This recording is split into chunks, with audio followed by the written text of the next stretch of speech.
So I'm getting a lot of questions about the work experience requirement for the 482 visa.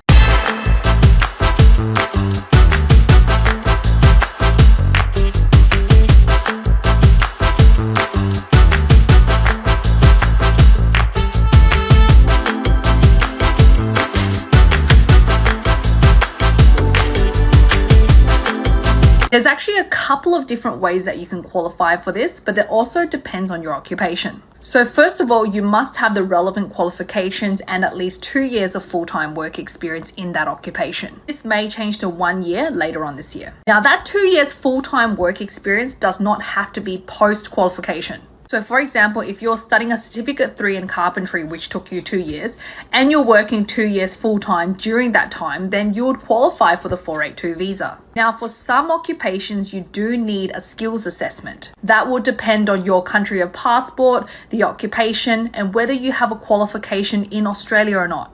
There is one way to get around it. Some people may have 3 years of full-time work experience as a chef here in Australia with no certificate.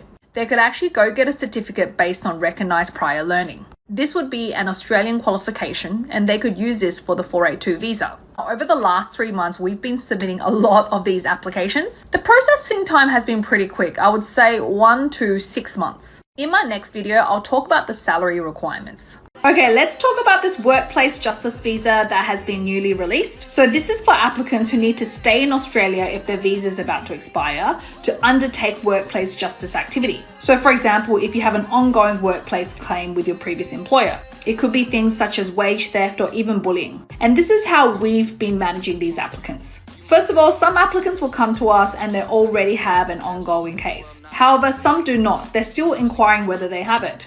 Now, we don't do employment, we just do immigration, but I do refer to my colleague who is able to identify this for them. So if they've advised, yes, you can proceed with this or no, they will form the case and then direct them to the certifying body to get the certification. Once we get the certification, then we're able to lodge this visa. Now, to lodge this visa, you must be in Australia currently on a substantive visa with work rights. This visa is usually granted for under 12 months. In some cases, you can be granted over 12 months, but again, you'll need additional certification from a lawyer.